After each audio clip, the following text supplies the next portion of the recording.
전쟁을 하게 됩니다.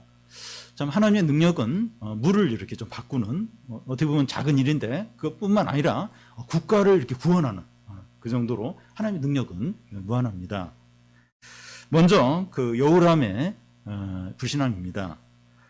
여호람의 아버지가 이제 아합 왕이고 그의 형이 아하시아입니다. 아합 왕은 미가야 선지자가 싸우러 가면 죽는다는 하나님의 말씀을 듣고도 거짓 선지자들의 게임에 넘어가서 전쟁하러 갔다가 전사하게 됩니다. 아합 왕이 죽자 그의 아들 아하시아가 왕이 되었습니다. 한 번은 아하시아가 난간이 무너지는 바람에 떨어져서 크게 다치게 됩니다.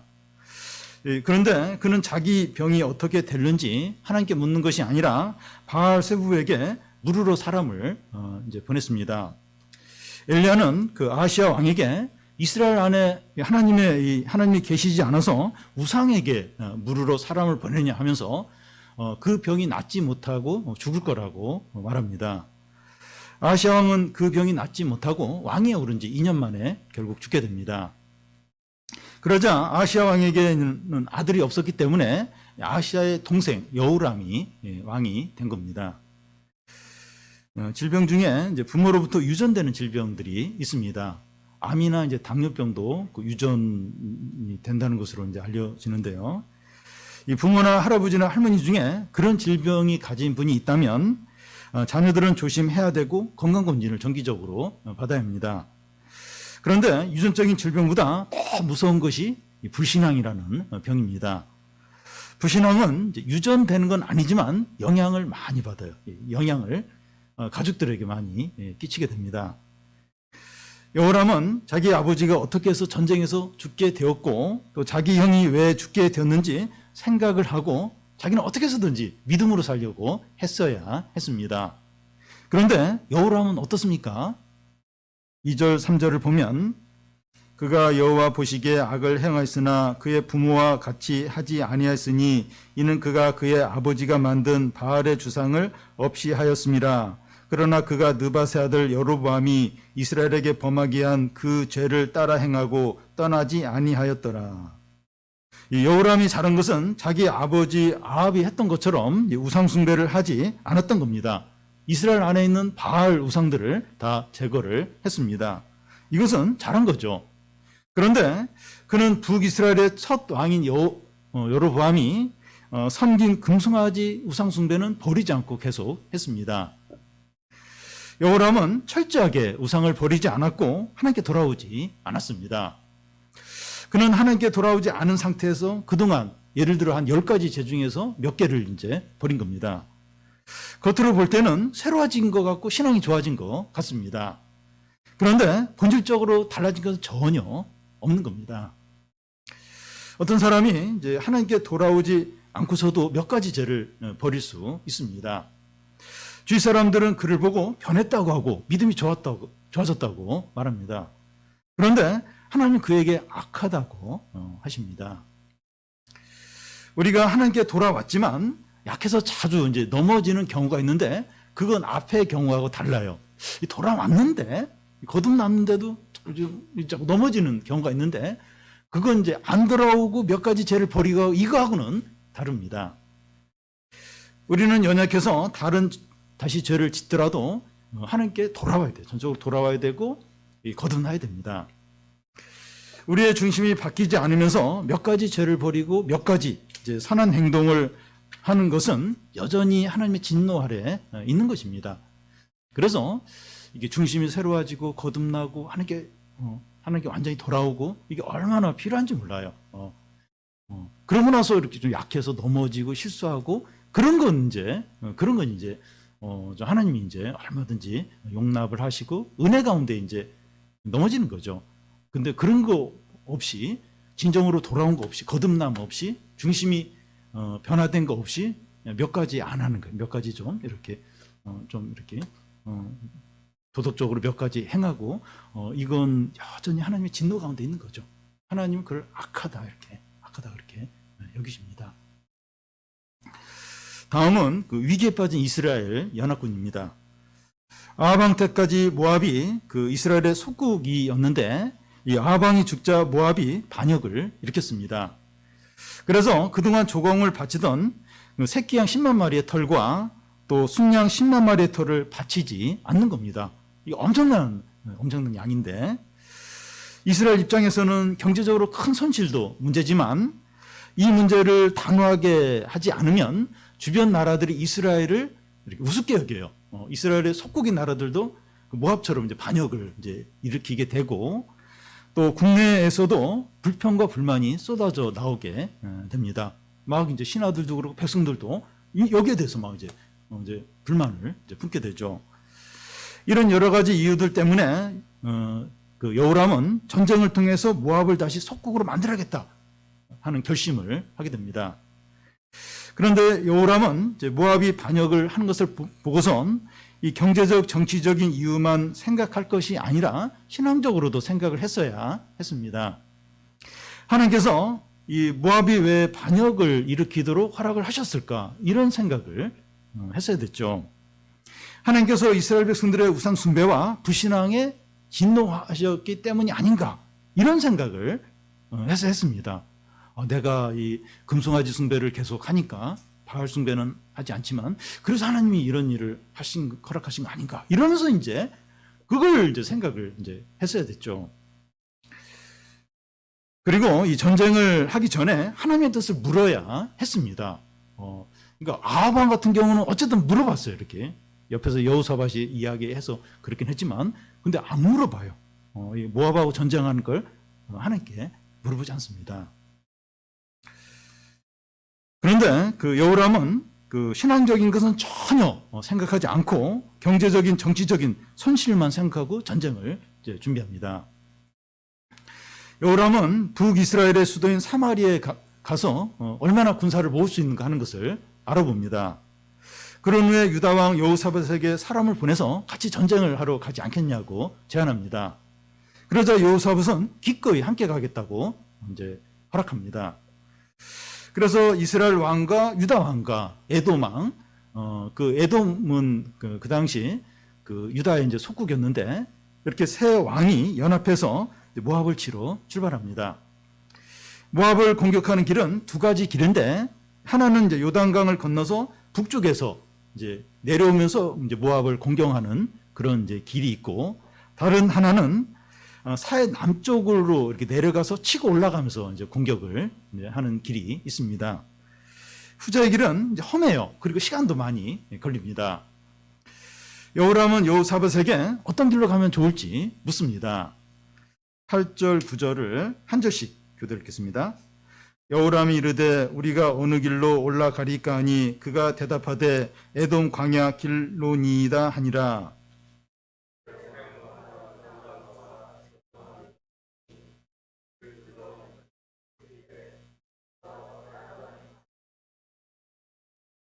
네. 여호사밧은 에돔 광야길로 이제 가자고 하는데 이 길은 남쪽 그 사해로 내려가는 이제 길인데 험해요. 그리고 시간도 많이 걸립니다.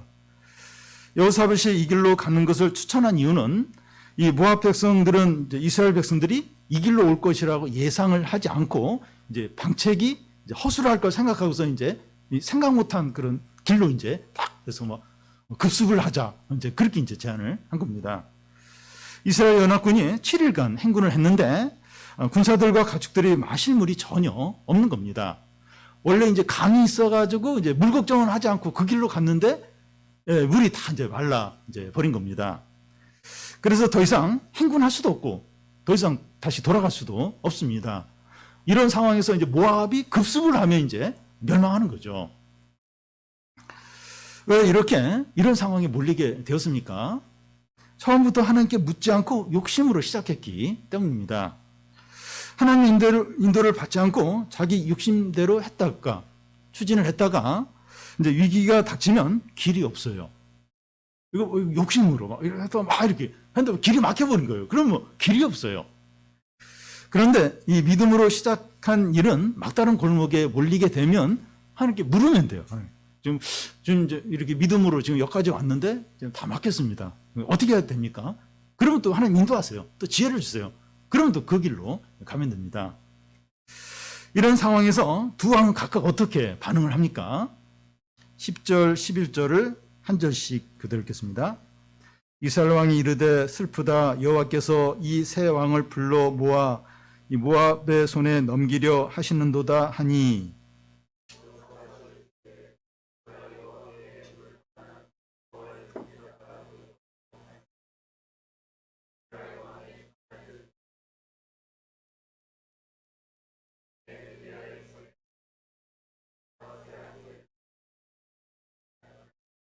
예. 이스라엘 왕 여호람의 반응이 어떻습니까? 슬프다 하면서 탄식하고 절망합니다. 그러면서 하나님께서 우리 세 왕을 모압의 손에 넘기려고 하신다고 말합니다. 믿음 있는 사람은 예상에 빗나가면서 막다른 골목에 몰리게 되면 절망하고 불평하고 하나님을 원망합니다. 하나님을 찾으려고 하거나 기도하려고 하지 않아요. 원망하고 불평하고 하나님께 막 책임을 돌리고 그렇게 합니다. 근데 같은 상황에서 유다왕 여호사밧은 어떻게 합니까? 여기에 여호와께 물을 만한 여호와의 선지자가 없는지 묻습니다. 이것은 하나님을 찾는 것이고 하나님의 말씀을 구하는 거죠. 똑같은 상황에 처했는데 여호람은 불평하고 원망하고 이렇게 부정적으로 말을 하고 있는데 여호사밧은 하나님을 찾습니다. 그러니까 똑같은 상황이죠. 똑같은. 근데 한 사람은 원망, 불평, 막 부정적인 말만 하는 거예요. 근데 한 사람은 하나님을 찾아요. 똑같은 상황인데 완전히 다르게 반응합니다. 우리가 위기 상황에서 어떻게 반응하느냐가 우리 신앙 상태를 보여줍니다. 부부인데 똑같이 집에 어떤 일이 있어요. 근데 뭐 한쪽은 막 불평하고 화를 내고 누구에게 책임을 돌리고, 근데 한쪽은 이제 기도하자고. 그리고 우리가 또 그동안 좀 하나님으로도 멀어졌다고 회개하자고. 한쪽은 그러고 한쪽은 막 화를 내고 막 부정적으로 얘기하고 막. 예. 그러니까 이게 위기가 닥치면 그 사람 신앙 상태가 다 나오는 겁니다. 여호사밧이 하나님의 선지자를 이제 찾는 그 여기에서부터 이 구원의 빛이 비춰오기 시작을 해요. 여호와의 선지자. 하나님께 물을 만한 여호와의 선지자가 어디 있냐? 여기서부터 이제 절망이죠, 절망. 어둠인데 이제 빛이 이제 이때부터 이제 비치기 시작합니다. 위기와 절망의 순간에 하나님을 찾을 때 그때부터 출구가 이제 보이기 시작하는 거죠. 네. 그래서 엄마 아빠가 다 화를 내요. 화를 내고 막 이렇게 막 하는데 애가 기도하면 되잖아요. 기도하면. 애가 그렇게 얘기를 하는 경우가 있어요. 엄마 아빠는 다 뭐 화를 내고 막 서로 막 책임을 돌리고 이러는데 엄마 기도하면 됐잖아요. 아빠 기도하면 되잖아요. 애가 뭐 그렇게 하는 경우도 있어요. 이제 그럴 때 이제 하나님을 찾을 때 말씀이 생각날 때 그때부터 이제 출구가 보여요. 출구가. 이 빛이 이제 그때부터 이제 보이기 시작합니다. 그러자 부하 중에 하나가 이제 엘리야를 시중 들던 그 엘리사가 근처에 있다고 말합니다.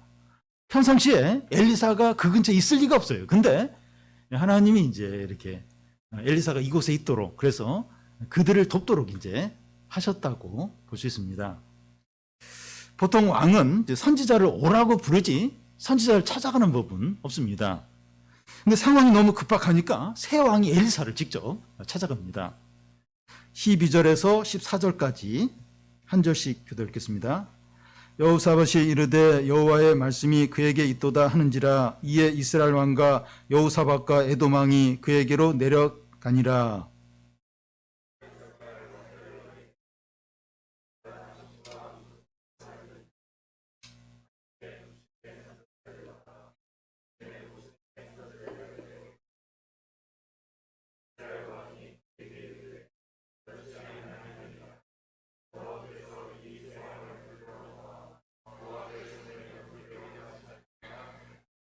엘리사가 이르되 내가 섬기는 만군의 여호와께서 살아계심을 두고 맹세하노니 내가 만일 유다의 왕 여호사밧의 얼굴 봄이 아니면 그 앞에서 당신을 향하지도 아니하고 보지도 아니하였으리이다. 엘리사는 이스라엘 왕 여로보암을 보자 내가 당신과 무슨 상관이 있나이까? 그 부모의 그 선지자를 찾아가라고 합니다. 바알 선지자를 찾아가서 도움을 구하라는 겁니다. 엘리사는 여호람의 면전에 되고 책망을 합니다. 이럴 때 이제 다른 왕 같으면 그 엘리사를 죽이려고 한다든지 기분 나빠하면서 다시 돌아가려고 했을 겁니다. 그런데 여호람 왕은 어떻게 반응을 하는가 하면 그렇지 않다는 거예요. 바알 선지자를 찾아가도 아무 도움을 받을 수 없고 오직 여호와의 선지자만이 도움을 줄 수 있다고 하는 겁니다. 여호람 왕과 함께 두 왕은 엘리사를 직접 찾아왔고 엘리사의 책망에도 불구하고 겸손히 도움을 구하고 있습니다. 하나님께 나올 때 이 겸손이 얼마나 중요한지 모릅니다.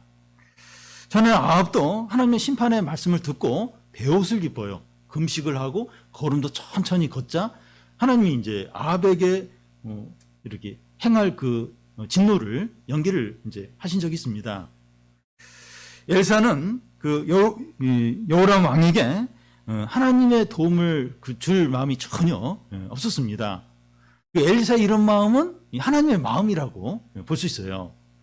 그런데 그가 겸손하게 나오니까 하나님께서 도움을 주십니다. 우리는 이제 하나님께 몇 번 기도를 했는데 응답이 되지 않을 때 이 포기하지 말고 계속 기도하고 이 자존심이나 체면을 다 버리고 기도하는 게 얼마나 필요한지 모릅니다. 몇 번 기도하는데 응답이 없어요. 뭔가 변화가 없어요.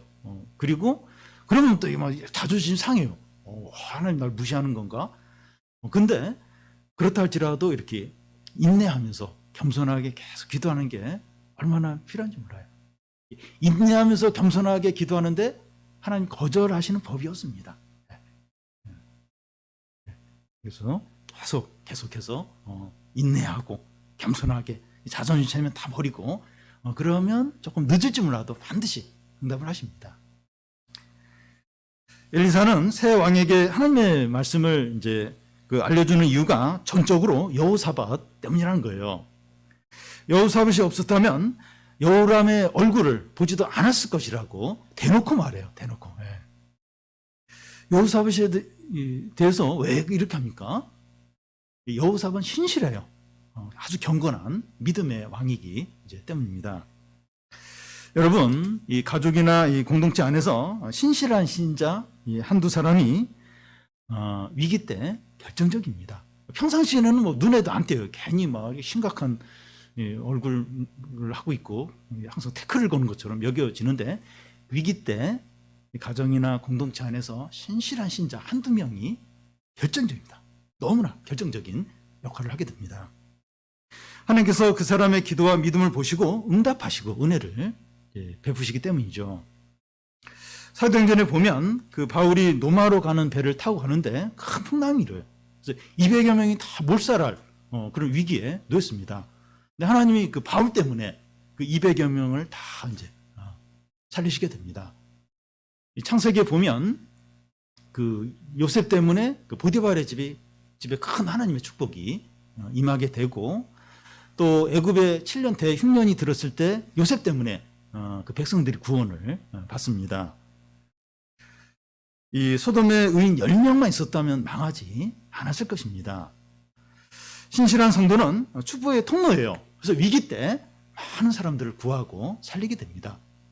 기업이나 나라도 지혜롭고 아주 충성된 인물이 있으면 위기 때 살아요.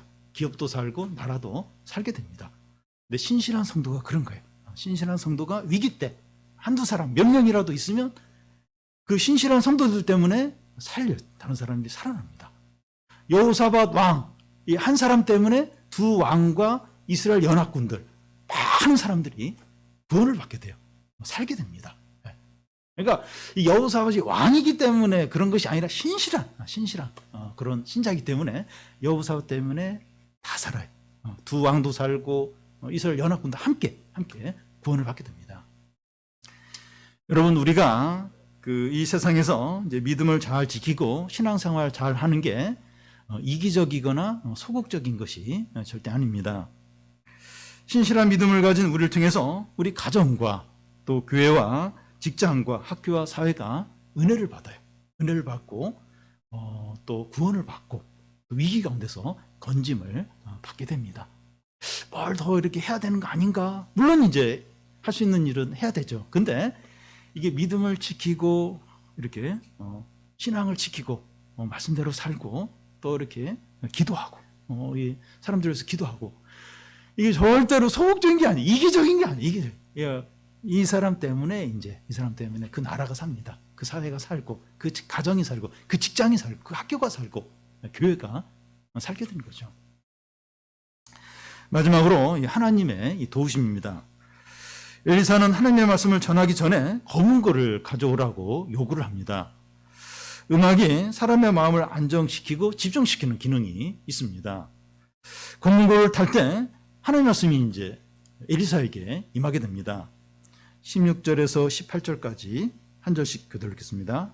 그가 이르되 여호와의 말씀이 이 골짜기에 개천을 많이 팔아 하셨나이다.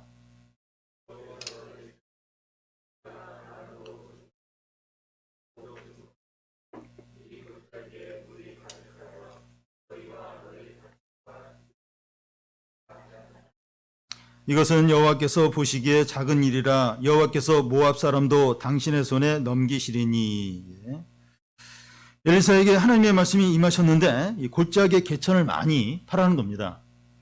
웅덩이를 많이 파라는 것인데 비가 오지 않을 것이지만 골짜기에 물이 가득하게 될 거라는 겁니다. 그래서 너희들과 가축들이 물을 마시게 된다는 거예요.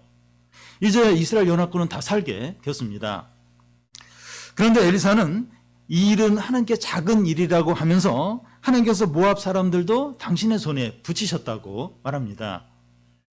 다음날 아침에 에돔 땅 쪽에서 물이 흘러나와서 그곳에 가득하게 되는데 아침에 모압 사람들이 이스라엘 연합군 쪽을 보니까 해가 물에 비춰서 물이 빨간 피처럼 보이는 겁니다. 모압 사람들은 이스라엘 연합군들이 서로 싸워서 피가 이와 같이 흘린 줄로 착각하고 그 전리품을 챙기러 이스라엘 진영으로 옵니다. 그때 이스라엘 연합군이 일어나서 모압 사람들을 쳐서 크게 이기게 됩니다. 하나님께서 왜 이런 승리를 주십니까? 으르온 왕 여호사밧을 지키기 위해서이고 여호람에게 하나님의 능력과 영광을 보여주어서 우상 숭배를 다 버리고 하나님께 전적으로 돌아오도록 하기 위해서입니다. 이와 같이 하나님의 은혜와 사랑과 구원은 크고 풍성해요. 신앙이 좋은 것도 아니고 죄를 여전히 짓고 있는데도 위기에서 건져주시고 선물들을 풍성하게 주십니다. 그러니까 이 여호람이나 이런 거 보면 이렇게 할 이유가 없죠. 근데 하나님이 그냥 이렇게 막 은혜를 베풀어 주세요. 사랑을 베푸시고 선물을 주시고 큰 구원을 주시는 거죠. 하나님은 오늘 우리들에게도 이렇게 하십니다. 그래서 하나님께서 우리를 큰 어려움 가운데서 건져 주시기도 하고 큰 축복을 주시게 되는데 그럴 때 우리가 마치 뭔가를 잘했거나 믿음이 좋아서 이런 은혜를 주신다, 또 축복을 주신다 그렇게 생각하지 않도록 해야 합니다. 버릴 죄가 있으면 다 버리고 하나님께 온전히 돌아오는 기회로 삼아야 됩니다. 이 정상적인 부모들도 자녀를 이렇게 바른 길로 이끌려고 할 때 야단치면서 그렇게 할 때도 있는데 더 많은 경우는 이렇게 잘해주죠. 이렇게 칭찬해주고 그래서 얘가 바른 길로 가도록 그렇게 많이 합니다. 하나님 더더욱 그렇게 하세요.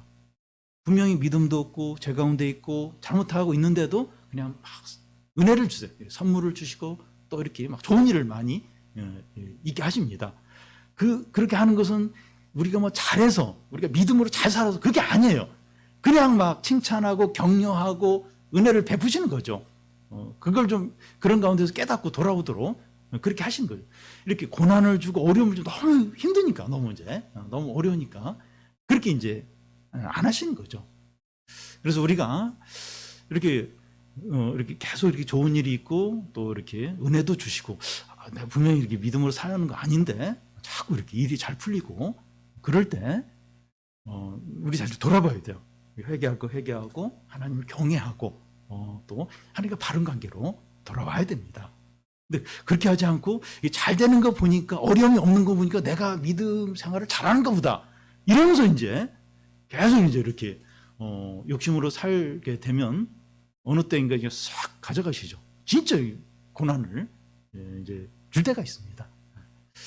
그래서 지금 이제 큰 어려움이 없고 또 이렇게 일이 잘 되고 있고 이럴 때 계속 좀 돌아보는 겁니다. 내가 하나님 경외하는지 욕심으로 살고 있는 건 아닌지, 내가 죄를 버리지 않고 계속 짓고 있는 건 아닌지, 내가 하나님의 주권을 인정하고 하나님을 경외하고 있는지 돌아보는 거죠. 왜냐하면 하나님 그렇게 이렇게 자꾸 선물을 주세요. 은혜를 주세요. 그러면서 이렇게 우리가 좀 깨닫고 돌아오기로 이렇게 계속 기다리고 있기 이제 때문이죠. 무엇보다도 우리가 신실한 성도가 되는 게 제일 중요합니다. 우리가 좀 믿음을 잘 지키는 거예요. 하나님 경외하는 겁니다.